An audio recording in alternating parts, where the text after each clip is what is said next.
Olá, sejam bem-vindos ao programa OAB na TV. Hoje recebemos a presidente em exercício da OAB Subseção de Itajaí, doutora Catherine Schubert Tavares Bastos Gama. Vamos falar sobre a participação da mulher na OAB, demandas ligadas à atuação da figura feminina na Ordem dos Advogados e como a OAB está colaborando, por exemplo, na tomada de decisões e ações preventivas por conta do coronavírus em Itajaí.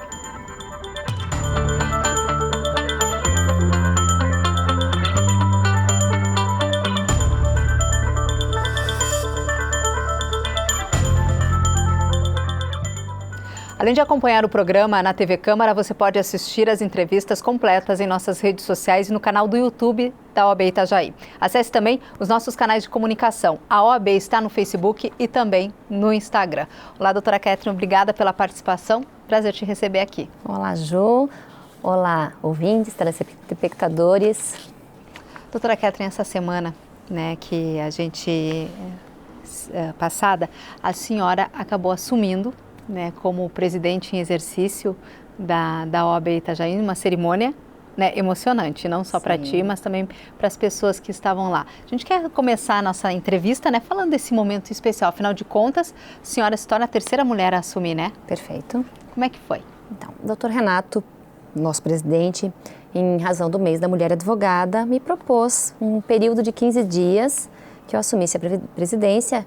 Eu prontamente aceitei e me preparei então para que a gente designou o dia, que seria sexta-feira passada, dia 13 de março, e então fizemos o evento, contou com a participação de muitas advogadas e advogados, foi um sucesso, inclusive um dos destaques foi o seu discurso, quando assumiu, foi um discurso emocionante, um discurso que fortalece essa presença da mulher e cada vez mais, eu acho que dentro das instituições a gente de maneira gradativa, dentro das devidas proporções, a gente começa a conquistar o nosso espaço. Assim está sendo também na Ordem dos Advogados do Brasil. Sim, a participação feminina, ela ainda existe uma evolução que está gradativamente, a gente está aumentando a nossa participação na sociedade.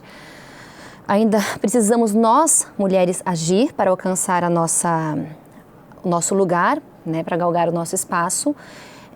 É muito difícil para a mulher, depois de todas as suas atribuições, depois de trabalhar, advogada, gerir seu escritório, gerir os seus prazos, cuidar dos seus filhos, responsabilidades de casa, ainda depois assumir a atribuição ainda voluntária que é a participação na OAB.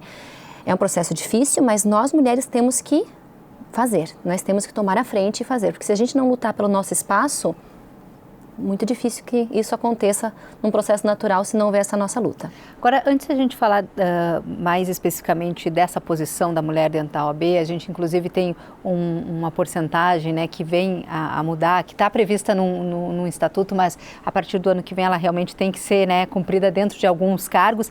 Eu gostaria de pegar a participação da mulher primeiro dentro do cenário da advocacia. Aqui em Itajaí a gente observa, principalmente quando tem entrega de carteiras ali na OAB, Sim. que a gente tem uma presença expressiva. Isso sempre foi assim ou é uma tendência agora, doutora Catherine? É uma crescente. Hoje temos aproximadamente 50% de mulheres advogadas, contribuintes no sistema OAB. A gente observa que a maioria das entregas de carteira tem mais homens que mulheres. Inclusive em dezembro, salvo engano, foram entregues 19 carteiras e eu acho que 15 mulheres. Uhum. Então o número é bem expressivo, maior.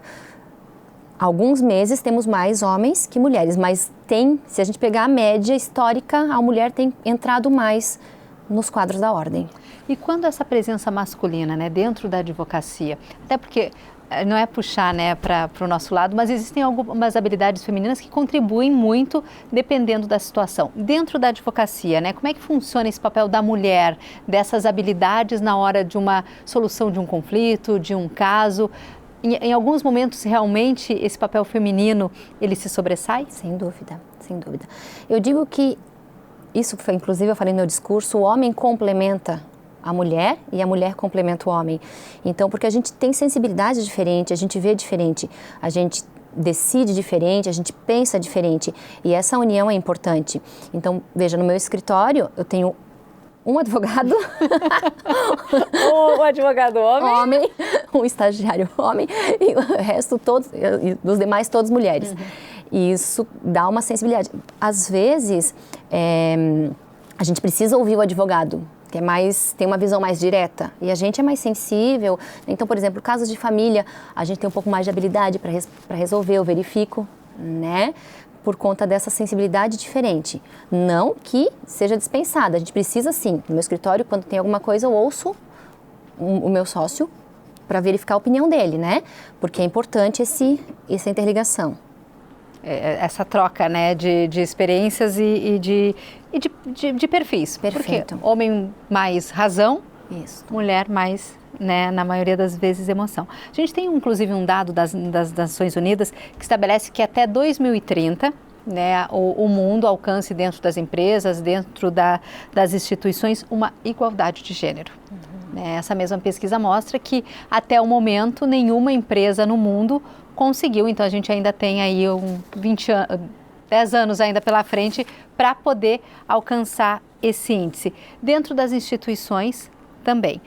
Mas pegando o cenário, né, que a senhora acompanha, do perfil, do papel da mulher dentro da sociedade, das dificuldades, tu acha que é possível em 10 anos a gente ter uma transformação tão drástica assim, doutora Kathleen? Eu acho que nós temos que lutar para isso acontecer. Né? Não podemos ser utópicos e dizer, olha, vai acontecer. Mas se a gente não lutar, se a gente não for atrás, isso não vai acontecer. Se a gente não ir atrás do nosso espaço, não irá acontecer. Mas é uma competitividade ou não é? Como é que tu analisa isso? Não. Não. E não pode ser? Nem pode ser, de forma nenhuma. Não é questão de competitividade, mas na tomada de decisões, se há um cargo, se há uma diretoria, por exemplo, da ordem, e nós temos 5 diretores homens, a decisão desses 5 diretores vão influenciar 50% de mulheres.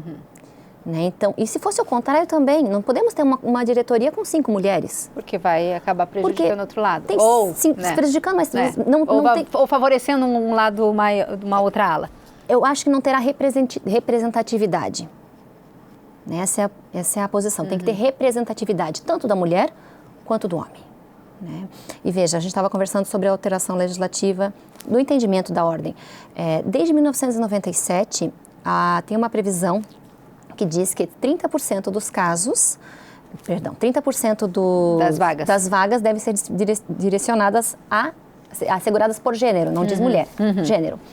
E, historicamente, essas vagas eram relegadas, não em todos os casos, é óbvio, né? Mas a condição de suplente, lá onde são os cargos que não têm poder de decisão.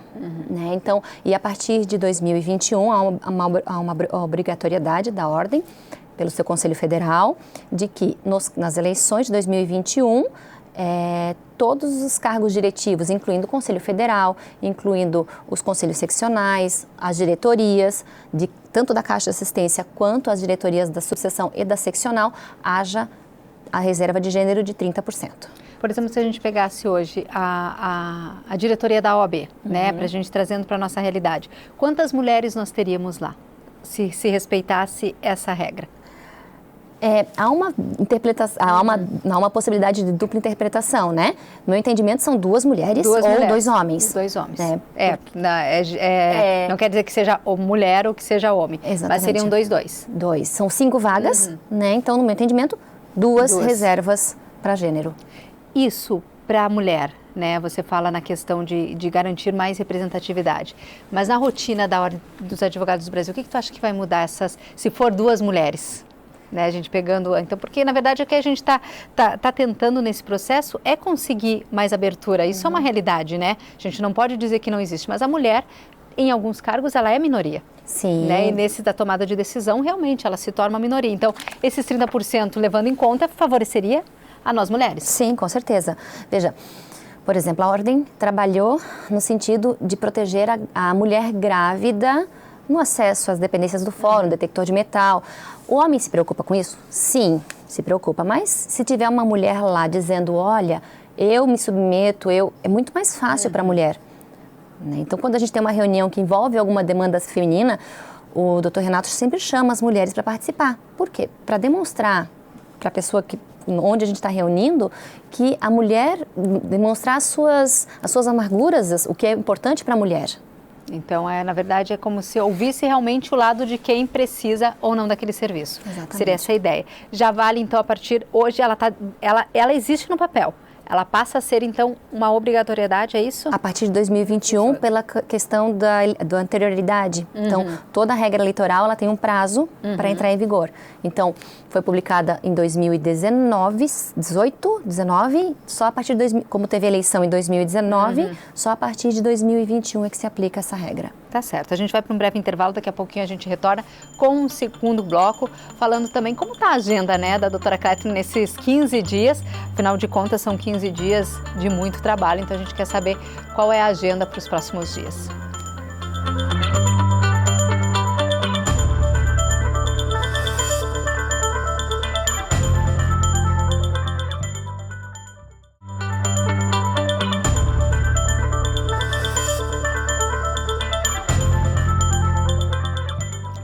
Hoje recebemos a presidente em exercício da OAB, subseção de Itajaí, a doutora Kathleen Schubert Tavares Bastos Gama. Agora nós vamos falar sobre a agenda para esse período, porque 15 dias em que a gente teve uma novidade, né, aqui no nosso país, em Santa Catarina, que é o coronavírus, né, que aconteceu, tem toda uma situação no mundo, mas acabou chegando aqui e justamente no período em que a senhora está presidente, e isso também transformou a tua rotina agora nos últimos dias, doutora Kathleen. Com certeza, João, com certeza. Então, na verdade, tudo começou na quinta-feira. Na quinta-feira, o presidente, doutor Renato, protocolou um expediente junto ao município, solicitando a criação de um comitê para avaliação dos riscos, das medidas a serem tomadas e, né? Na sexta-feira, o comitê foi criado, né, e já foi começado ali pelo comitê do município a tomar as medidas. E que medidas estão sendo adotadas, né? A OAB está junto nesse comitê, doutora Kathleen. Como é que a OAB consegue auxiliar o município, né? Auxiliar também os advogados, porque a gente teve algumas decisões importantes, né, nesse meio tempo, que também interfere na rotina do judiciário. Como é que a OAB trabalha, né? Já que é sempre muito solicitada em várias situações. Sim. Na sexta-feira, no mesmo dia que eu assumi, eu já solicitei ao juiz do trabalho, diretor do Foro Trabalhista, que abrisse a porta. Na Justiça do Trabalho, nós temos uma porta giratória, onde fica o acesso pela porta giratória. Então, qual é o normal? A pessoa entra, bota a mão na porta e... né? Então, solicitei ao juiz que abrisse a porta lateral e deixasse aberta, que aumentaria a circulação de ar, que diminuiria o contato com a porta, ajudando minimizando os efeitos, né? Porque, na verdade, evitar 100% não adianta, não tem como, né? Não. É buscar algumas alternativas. Essa foi uma atitude. Que outras novidades a gente tem referente ao coronavírus que acabou, né, tendo a sua participação? Hoje pela manhã a gente teve uma reunião com o diretor do Foro da Justiça Federal, Dr. Jurandir, também para tratar desses assuntos. Na Justiça Federal, o atendimento presencial foi suspenso, tá? Parcialmente, foi determinado que só o atendimento na recepção seria realizado, mas nas secretarias das varas não seria realizado. Foi suspenso as perícias entre 23 e 30 de março, as perícias médicas. Tá? E também a nossa posição foi de solicitar ao doutor Jandir, na medida do possível, a realização das perícias indiretas. A nossa preocupação, principalmente na Justiça Federal, é que as demandas onde tem atendimento, são previdenciárias. Então, é um cidadão que está dependendo da perícia para o restabelecimento ou para a concessão do seu benefício. Né? São verbas alimentares e é muito delicado você suspender. Então, foi suspenso por uma medida determinada do Tribunal Regional Federal, né, mas solicitamos que as perícias, na medida do possível, porque tem perícias que não é possível realizar de forma indireta, fossem realizadas de forma indireta para benefício da população e do advogado também que está auxiliando esse cliente. Na verdade, são medidas preventivas, né, doutora Clara? Para a gente tentar evitar né, já que a recomendação do Ministério da Saúde é evitar aglomerações, reuniões com um número expressivo de pessoas, é tentar fazer com que o vírus circule menos. Essa é a alternativa. Esses prazos, né, já estabelecidos, a senhora acredita que eles possam, de repente, no decorrer das semanas, também se estender posteriormente? Pode haver uma alteração ou não? A princípio ficou... As portarias, né, de suspensão, circulares, foi da seguinte forma: no Tribunal de Justiça, tá, o fórum, foi determinado em toda Santa Catarina a suspensão de atendimento e suspensão dos prazos processuais entre hoje e 31 de março.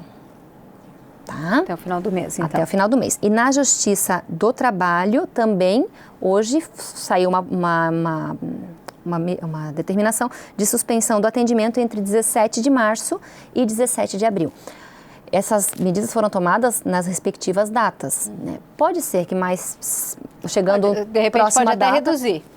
É difícil que seja reduzida porque já foi designada, mas possa ser postergada.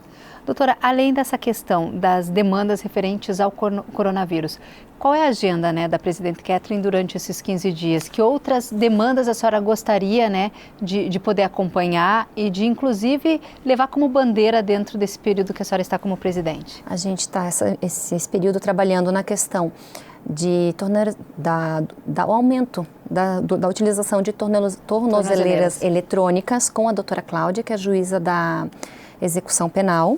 Tá? Porque entendemos que é uma medida que vai diminuir o número de internos, né, no complexo penitenciário da Canhanduba, porque a superlotação não vai gerar, pelo contrário, prejudica a ressocialização desses presos. Então, quanto mais gente estiver lá dentro, infelizmente, a gente entende que pior vai ser o cenário quando eles forem conduzidos à liberdade. Hoje, a gente tem existe um número já exato, fechado, de quantos presos utilizam as tornozeleiras aqui na nossa cidade? São poucos. Eu não tenho agora o dado, mas são poucos. Mas existe uma possibilidade de aumento? Sim, existe uma possibilidade de aumento. A gente teve uma reunião no presídio, tá? Na penitenciária, perdão, e o diretor, ele leva essa bandeira, né, de aumentar o número de tornozeleiras. Já tem a licitação já está ok, já está tudo pronto para esse aumento. É claro que vai depender da juíza da vara de execução penal esse aumento, essa flexibilização dos critérios. A senhora fala na questão da socialização, né? A gente, né, até o dito popular, né, que dentro de uma penitenciária, dentro de um presídio, muitas vezes quem realmente não é bandido ou que foi preso por um delito, né, que não tenha tanta representação, apesar de ser um delito, mas se comparado com outros criminosos, é uma escola. Né? Então existe muito essa questão do dito popular que acaba sendo uma escola. A ressocialização, mesmo com a tornozeleira eletrônica, como é que ela vai funcionar? Né? Essa pessoa ela pode circular em que locais? Né? Como é que essa socialização vocês observam que ela pode acontecer com esses presos que estariam então utilizando essa ferramenta, esse mecanismo? Tem uma restrição de locais a frequentar, que a juíza é que fixa, e de horários também. E o monitoramento é em tempo real. Então, eu tive a oportunidade nessa reunião acompanhar e o diretor, ele abriu a tela e verificou, vou olhar o preso fulano de tal, o interno fulano de tal. Abriu, ele está na casa dele, o endereço é tal, ele está cumprindo Aparece a medida na hora. Na hora. E aí, se está com baixa bateria, apita na hora. Tem várias medidas de prevenção, né? Se ele tenta cortar a tornozeleira, apita na hora. Tem várias formas que estão sendo desenvolvidas para esse fim. Outra demanda que a senhora tem uma reunião com o juiz da vara de diferença doméstica. De violência doméstica, perdão. Para nomeação de dativos às mulheres vítimas de situação de violência, que a gente acompanha, que os índices são altos. O que pode ser feito para auxiliar essas mulheres? Nós temos um problema em Itajaí, porque a Defensoria Pública, ela infelizmente não consegue abarcar as mulheres e os agressores da violência doméstica, ou seja, a vara de violência doméstica hoje a Defensoria Pública não está atendendo. Então, o juiz tem nomeado para os agressores advogados dativos, tá? Mas está na lei previsão de que as mulheres também têm direito à assessoria jurídica. Então, nosso pleito junto ao judiciário, junto ao doutor responsável pela vara, será no sentido de nomear advogados ou advogadas para as mulheres também, para que elas tenham uma assessoria jurídica no processo. E como é que está esse trâmite, né? Existe essa possibilidade de conversa com o juiz para conseguir esse direito, mas ele vai ser rápido? O que necessita para que ele realmente aconteça, para que essas mulheres tenham esse benefício, esse direito, então, conservado? Nós vamos pedir para ele que seja cumprido o que está determinado na Lei Maria da Penha. Sim. Né? Então, a conversa vai ser nesse sentido, de determinar a aplicação da legislação. E tem um prazo para que ele aplique essa lei, doutora? Por exemplo, no momento em que existe o pedido, né, que vocês protocolam o pedido e respeitando o que já está determinado na Lei Maria da Penha, existe um período para que a justiça, para que o juiz faça essas nomeações? E prazo legal não existe. Vamos conversar para tentar resolver o mais breve possível, né, para que essa mulher tenha direito ao acompanhamento do advogado. Veja, que na reclamação ela não precisa de advogado, para não dificultar a concessão da medida. Então, uma mulher vítima de violência vai até a delegacia e ela tem a sua medida deferida. Ela reclama, o delegado encaminha e a medida deferida não é necessário que ela procure um advogado. Por quê? Para que isso não demore, porque às vezes ela não tem condições financeiras de pagar ou por uma série de motivos, falta de conhecimento. Então, para não prejudicar, na concessão da medida é dispensada. A lei prevê isso, tá? Mas no acompanhamento do processo é exigido. Tá certo, a gente vai para um breve intervalo, daqui a pouquinho a gente volta com o último bloco do programa OAB na TV.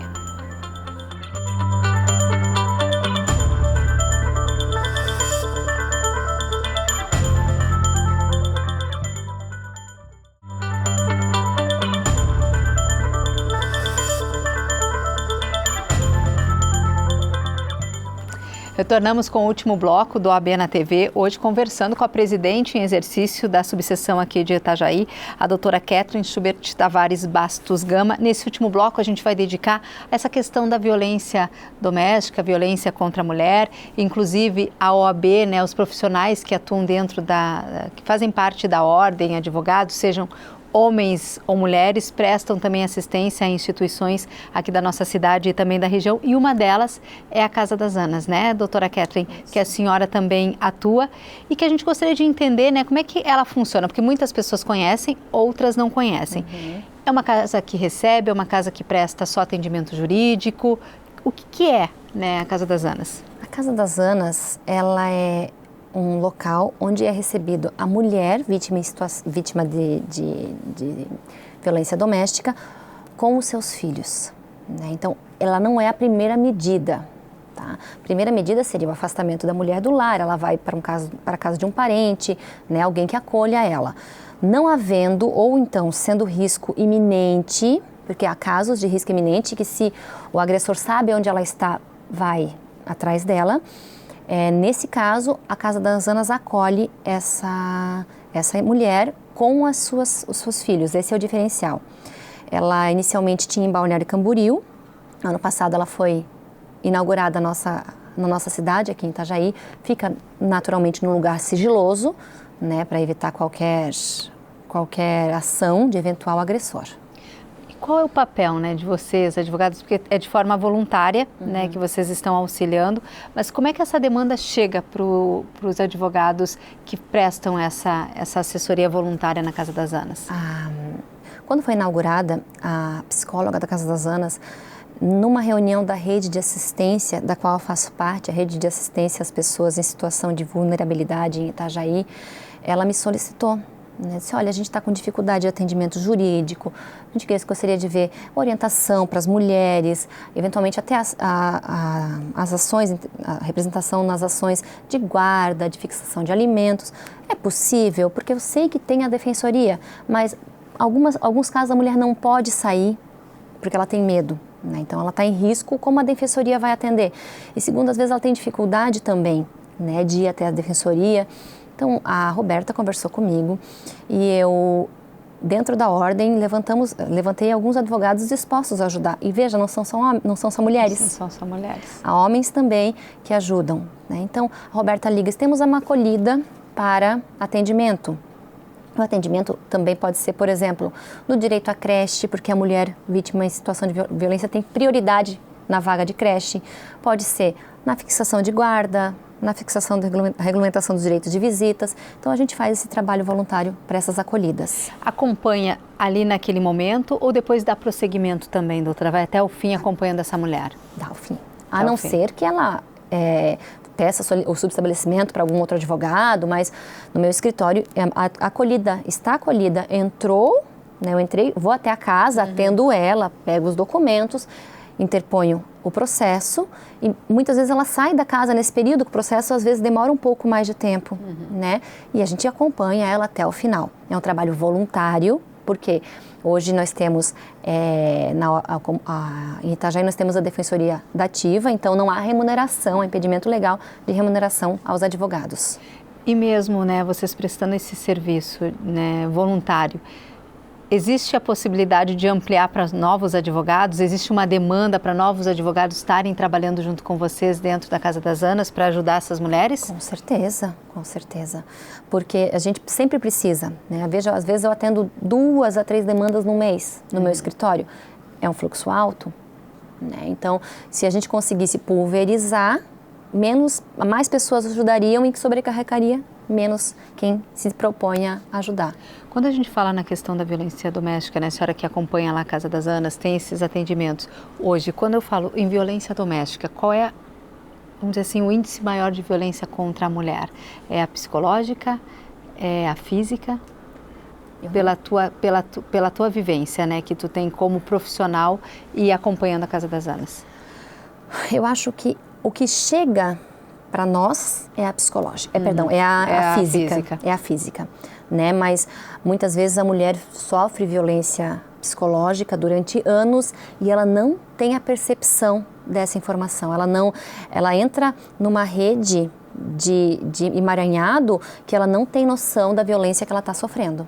Para ela aquilo é normal. Para ela aquilo é normal, né? Controlar onde a mulher pode ir, que roupa ela vai usar, as opções, o que ela pode, o que ela não pode fazer. Isso é uma conversa muito interessante que a gente passa a ter, né? Essa questão do controle, que roupa usar, onde vai. Muitas vezes a mulher não leva isso como uma questão de violência, né? E na verdade é uma violência, porque está privando ela de se vestir de uma maneira, de se comportar de outra, e às vezes se perde essa noção. É isso que a gente observa também, né, doutora? Exatamente. O que eu penso, não só na questão de violência doméstica, mas na questão de atuação da mulher na sociedade. A mulher, ela tem que ter o poder de escolher. Se eu quero usar, se eu sou muçulmana, quero usar o hijab, ok, uma opção minha. Né? Agora, eu não posso ser obrigada. Né? Se eu quero usar uma saia ou uma roupa, é opção minha. Né? Quando a mulher tem o direito de escolher livre e consciente, ela está exercendo o papel dela na sociedade. Agora a gente vem numa crescente em relação a isso, né? A descobrir, a conhecer, né, o poder da mulher, né, nessa tomada de decisão. A gente passa por num processo de empoderamento, tem essa questão de ser feminista, né? A gente tem vários movimentos, mas pegando como gancho a Catherine, né, como profissional, como mulher que atua hoje dentro de uma instituição da OAB, esse posicionamento, ele está acontecendo de forma consciente ou inconsciente, doutora Catherine, na sua maioria? As pessoas estão indo por conta de um movimento ou elas realmente conhecem qual é o direito da mulher, o que elas podem fazer e de que forma podem fazer? Eu penso que o ser humano, ele age de acordo com os acontecimentos. Né? Normalmente, é difícil a gente parar e refletir. O ideal seria... De forma consciente. Refletir, né? Mas as pessoas hoje têm uma vida muito corrida, muito atribulada, não tem tempo muitas vezes de ler um livro, quem dirá de pensar, né? O ideal seria pensar. Claro, há muita gente que pensa, reflete, mas também tem gente que vai na onda. Eu acredito que dentro da instituição, como somos advogadas, o movimento seja de reflexão. Tá? Estou consciente que eu estou fazendo o meu papel, estou contribuindo com o meu papel na sociedade, contribuindo com o empoderamento da mulher, né? A contribuição da mulher, da mulher nas tomadas de decisões, né? No geral. Agora, dentro da Ordem dos Advogados do Brasil, a senhora tem mais quantos dias? 10, 15? Mais 10 dias. Mais 10 dias, né? Essa presença se fortalece, né? Uma figura feminina, a gente viu durante esse processo os elogios, né? A uma mulher, sucesso. Então, as mulheres parece que estão carentes de ver uma mulher numa posição assim, né? Sim. Precisam de uma representatividade realmente. Eu acho que o termo que está na moda, que deve ser usado, é a sororidade. Né? Historicamente, a mulher sempre disputou.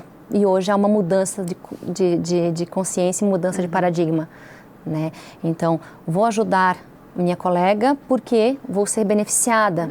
Né? Também, isso é se eu te ajudo a crescer, você me ajuda a crescer, a gente cresce junto. Né? Então, eu acho que é nesse sentido. Agora a gente está indo para o encerramento do OAB na TV, né? Acho que a gente vai ter uma outra oportunidade de, pelo menos nesse momento, conversar com a senhora como presidente em exercício. Eu gostaria que a senhora aproveitasse, então, deixasse a sua mensagem, já que a gente falou nessa questão da participação da mulher dentro de entidades, da participação da mulher como formadora de opinião, mas também como uma possibilidade de decidir, né, de ser uma figura que realmente vai opinar e que a sua opinião vai ser levada em conta e que a gente fortaleça, né, esse movimento de forma consciente, como você disse, né? Sim. Sabendo o porquê, como, e também levando também junto nessa figura masculina que nem a senhora falou, que um complementa o outro, né? E que os dois juntos podem caminhar de maneira igualitária. Perfeito.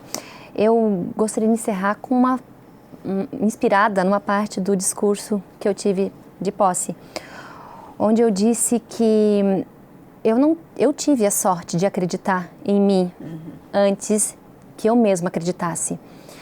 E muitas mulheres não têm essa mesma sorte, né? Mas eu, a Catherine, hoje presidente em exercício da OAB, acredita no poder das mulheres, acredita que as mulheres são capazes, acredita que nós podemos melhorar e contribuir para uma sociedade mais igualitária, mais justa, com um melhor desenvolvimento humano, mais representativa. Né, em complemento aos homens e os homens nos complementando. Tá certo, doutora. Muito obrigada pela sua participação. Obrigada mais uma vez pela presença. E não esqueça que você pode acompanhar o programa OAB às terças-feiras, às 10h30 da noite, aqui na TV Câmara. E também tem o reprise às quintas-feiras, também às 10h30 da noite.